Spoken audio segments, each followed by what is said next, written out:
የጠቅላይ ሚኒስትር አብይ አህመድ ወዳጅ እንደሆኑ የሚነገርላቸው የተባበሩት አረብ ኤምሬቶች መሪ መሐመድ ቢን ዛይድ አል ናህያን በተለያዩ ስፍራዎች እየተሸነፉ እንደሆነ ተነገረም። አማካሪ ነን ባዮች ከትራምፕ እንዳልቀራረብ አረጉኝ ሲሉ የኤርትራው ፕሬዝዳንት ኢሳያስ አፈወርቂ ተናገሩ። የብሔራዊ መረጃና ደህንነት መስሪያ ቤት ኃላፊው ሬድዋን ሁሴን በሞቃዲሾ ተገኙ። የኦሮሞ ነጻነት ሰራዊት ታጣቂዎች በኦሮሚያ ክልል ምዕራብ ወለጋ ዞን ውስጥ ስራ ላይ የነበሩ 11 የኢትዮ ቴሌኮም እና የዜድቲኢ ሰራተኞችን አግተው መውሰዳቸው ተነገረ። ለመልቀቅም ለእያንዳንዳቸው ሚሊዮን ብሮችን ጠይቀዋል። ጤና ይስጥልን፣ ኢትዮ ፍሮንቶች ነን። አብራችሁን ስትቆዩ እነዚህን ጉዳዮች በዝርዝርና በጥልቀት ትሰማላችሁ። እስከዛው ቻናላችንን ሰብስክራይብ፣ ላይክ እና ሼር እያደረጋችሁ አብራችሁን ቆዩም። የጠቅላይ ሚኒስትር አብይ አህመድ ወዳጅ እንደሆኑ የሚነገርላቸው የተባበሩት አረብ ኤምሬቶች መሪ መሐመድ ቢን ዛይድ አል ናህያን በተለያዩ ስፍራዎች እየተሸነፉ እንደሆነ ተነገረ። ረብጣ ቢሊዮን ዶላሮችን ለአብይ አህመድ መንግስት ከመስጠት አንስቶ ወታደራዊ ድጋፍን ያደርጋሉ የሚባሉት የኤምሬቱ መሪ ሀገራቸው ከየመን አንስቶ በምስራቅ አፍሪካ ሽንፈቶችን እያስተናገደች እንደሆነ እየተሰማ ነው።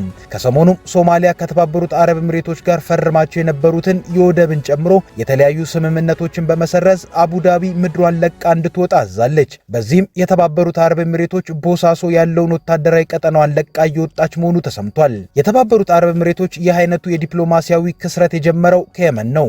አቡዳቢ ከሳውዲ አረቢያ ጋር በመሆን በደቡባዊ የመን በኤደን ያሉ የተለያዩ አስተዳደር አካላትን ይደግፉ ነበር። እነዚህ ቡድኖችም ሰሜናዊ የመንን ከያዘው በኢራን ይደገፋል ከሚባለው የሀውቲ ቡድን ጋር ይዋጉ የነበሩ ናቸው። ሆኖም በዚህ በደቡባዊ የመን ያሉ ሁለት ኃይሎች ማለትም ሳውዘርን ትራንዚሽን ካውንስል እና ፕሬዚደንሻል ካውንስል የሚባሉት የተለያዩ አቋምን የያዙ ናቸው።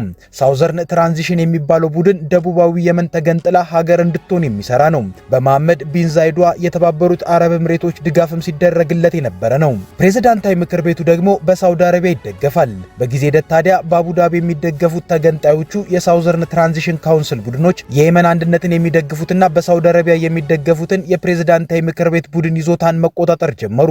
የየመን መተራመስ ቀጥታ ተጽዕኖ የሚደርስባት ጎረቤት ሳውዲ አረቢያም ተገንጣዮቹን የምትደግፈውን የተባበሩት አረብ ኤምሬትን በተደጋጋሚ ከድርጊቷ እንድትታቀብ ብታሳስብም የመሐመድ ቢን ዛይዷ አቡዳቢ ግን የጦር መሳሪያ ጭነትን ለተገንጣዮች የሳውዘርን ትራንዚሽን ቡድን መላኳን ቀጠለች። በዚህ ጊዜ ሳውዲ አረቢያ ለተገንጣዮቹ በተባበሩት አረብ ኤምሬቶች ሲጓጓዝ የነበረ የጦር መሳሪያን አወደመች። ከዚህም ሲያልፍ የተባበሩት አረብ ኤምሬት ኃይሎች ከደቡባዊ የመን እንዲወጡ የሚያደርግ ጫና እስከ ማድረስም ደርሳለች። ታዲያ ከደቡባዊ የመን የተሸነፈችው የተባበሩት አረብ ኤምሬት ከዚህ የቀጠለውን ሽንፈት ደግሞ በሶማሊያ እየደረሰባት ነው።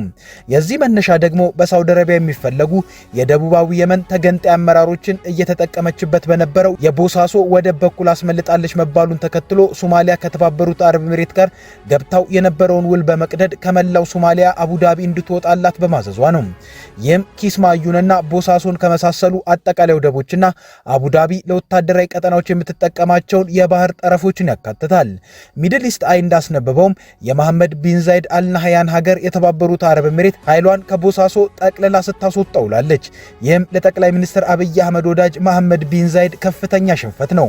አቡዳቢ ከሶማሌ ጋር በነበራት ስምምነት የምትጠቀማቸው ወደቦች የአፍሪካ ቀንድ ተጽዕኖ ማሳረፊያ መንገዶቿ ነበሩ። ለአብነትም የተባበሩት አረብ ኤምሬቶች በሱዳን ተረዳዋለች የሚባለው የጀነራል መሐመድ ሐምዳን ዳጋሎ ራፒድ ሰፖርት ፎርስ ከአቡዳቢ የጦር መሳሪያ የሚጓዝለት አንዱ መነሻ የቦሳሶ ወደብ እንደሆነ ይነገራል። ከቅርብ ጊዜያት ወዲህ በተለይ ከቦሳሶ ወደብ የተነሳ ከፍተኛ መጠን ያለው የጦር መሳሪያ ለሱዳኑ ሐምዳን ዳጋሎ ኃይሎች ሲጓጓዝ እንደነበር ሲወራ ከርሟል። ይህም ብቻ ሳይሆን በአቡዳቢ ድጋፍ በኢትዮጵያ ቤኒሻንጉል ጉሙዝ ክልል እየተሰራ ያለው የሐምዳን ዳጋሎ ኃይሎች ካምፕ ግብአትም ሆነ የጦር መሳሪያ በዚሁ በቦሳሶ ወደብ እንደገባ ይታመናል። እርግጥ ፑንትላንድና ሶማሌላንድ ሞቃዲሾ በተባበሩት አረብ ኤምሬቶች ላይ ያሳለፈችውን ውሳኔ ተቃውመውታል። ነገር ግን የተባበሩት አረብ ኤምሬቶች በሶማሊያ የምታጣቸው ይዞታዎች በቀጠናው ያላት ተጽዕኖ ላይ ከባድ ችግር ይፈጥርባታል። በዚህም ብቻ ሳይሆን ከሰሞኑ በሱዳን የምትደግፈው የዳጋሎ ኃይል ሽንፈት መሳይ ነገር እያጋጠመው ነው። ለዓመታት ማዕከሉን በፖርት ሱዳን አድርጎ የነበረው በሳውዲ አረቢያ የሚደገፈው የጀነራል አብዱል ፈታህ አልቡርሃን ኃይል ወደ ካርቱም መመለሱ የዚህ የዳጋሎ ሽንፈት ጠቋሚ ነው። የአልቡርሃን ኃይሎችም በኢትዮጵያ ድንበር ተከማችቷል በሚባለው የዳጋሎ ኃይል ላይ ከባድ ጥቃት መሰንዘር መጀመራቸውም እየተነገረ ነው።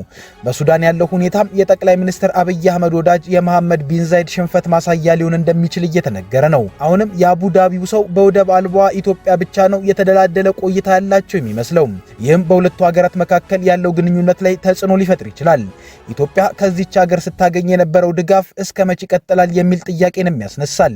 የተባበሩት አረብ ኤሚሬቶች የጠቅላይ ሚኒስትር አብይ አህመድ መንግስት ወደ ስልጣን ከመጣ አንስቶ የኢትዮጵያ ዋነኛ አጋር መሆኗ ይነገራል። የአብይ መንግስት መጀመሪያ አካባቢ የነጠፈ የውጭ ምንዛሬን ለማስታገስ በኢትዮጵያ ብሔራዊ ባንክ በተለያየ ጊዜ የሚመለስ 3 ቢሊዮን የአሜሪካን ዶላርን ያስቀመጠች ሀገር ናት። ለጠቅላይ ሚኒስትሩ ስጦታ ለቤተ መንግስት ግልጋሎት የሚሆኑ ቅንጡ መኪናዎችን በመርከብ ጭና አምጥታለች።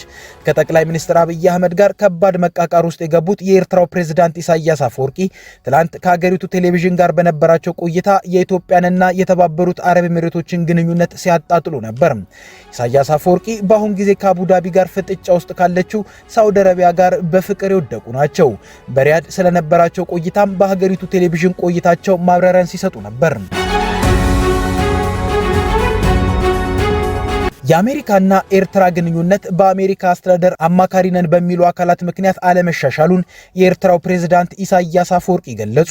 ፕሬዝዳንት ኢሳያስ አፈወርቂ ትላንት ከ2 ሰዓታት ለበለጠ ጊዜ ከኤርትራ ቴሌቪዥን ኤሪ ቲቪ ጋር አድርገውት በነበረው ቆይታ የአሜሪካና ኤርትራ ግንኙነት ዓለም አሁን ላይ የአሜሪካ መንግስት እየተከተለ ካለው ፖሊሲ አንጻር እንዴት እንደሚቀጥል ተጠይቀው ነበር።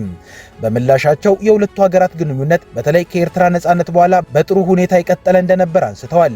በኤርትራ መንግስት በኩልም ሁኔታዎችን በሁለትዮሽ ግንኙነት ለማሻሻል ጥረቶች ሲደረጉ መቆየታቸውንም ነው ያብራሩት። በተለይ በመጀመሪያው የፕሬዝዳንት ዶናልድ ትራምፕ የስልጣን ዘመን ላይ ኤርትራ ከአሜሪካ መንግስት ጋር ያላትን የሁለትዮሽ ግንኙነት ለማጠናከር ያላትን ፍላጎት በደብዳቤ ጽፋ ልካ እንደነበርና ይህም ፍላጎቷ የፕሬዝዳንት ትራምፕ ፈቃደኝነትን ማግኘቱንም ነው ያነሱት። ሆኖም ትራምፕ በመጀመሪያው የስልጣን ዘመናቸው አተኩረውባቸው የነበሩ ጉዳዮች ይህን ግንኙነት ብዙ ውጤት እንዳይገኝበት ማድረጉንና እሳቸውም እቅዳቸውን ሁሉ ሳያሳኩ ከስልጣን በምርጫ መውረዳቸውን እነዛ ጊዜያት የባከኑ እንዲሆኑ አድርጓል ብለዋል።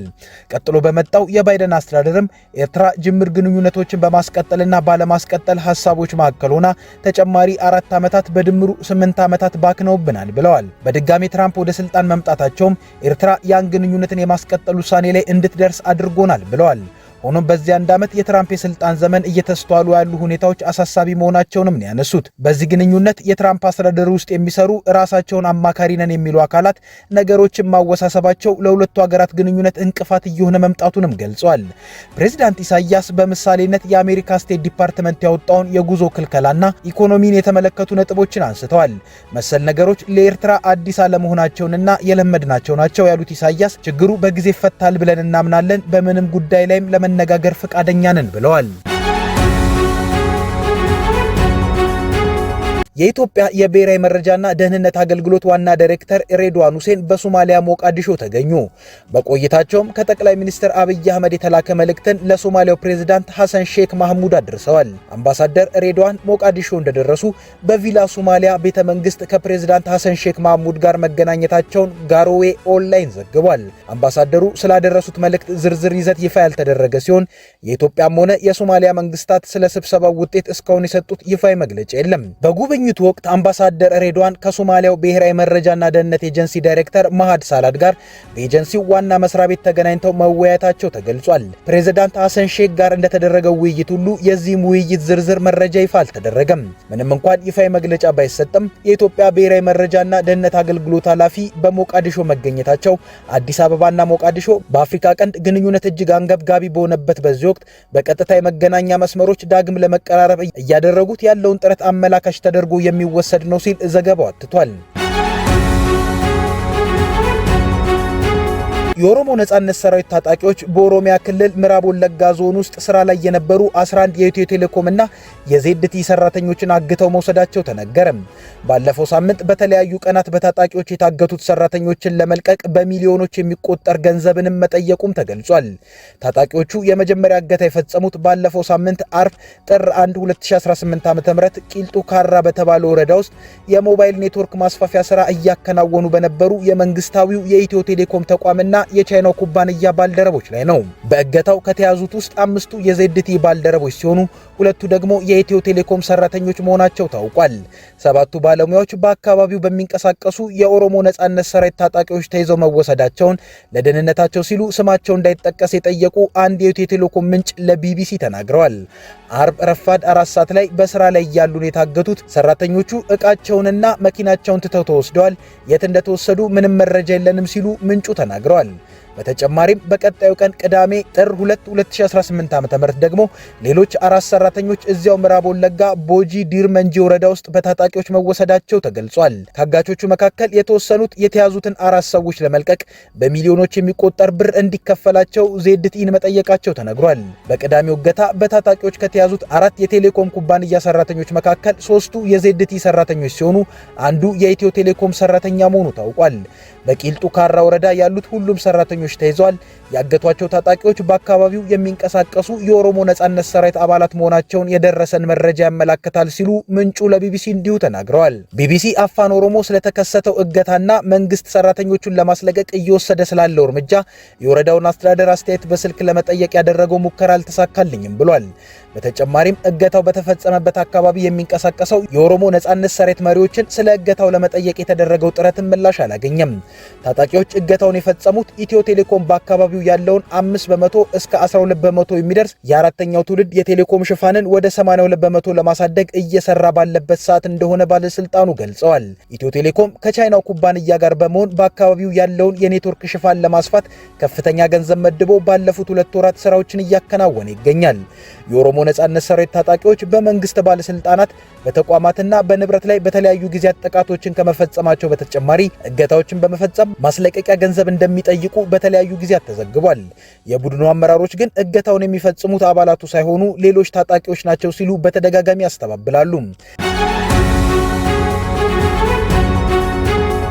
ከኢትዮ ፍሮንት የዛሬ ጉዳዮቻችን እነዚህ ነበሩ።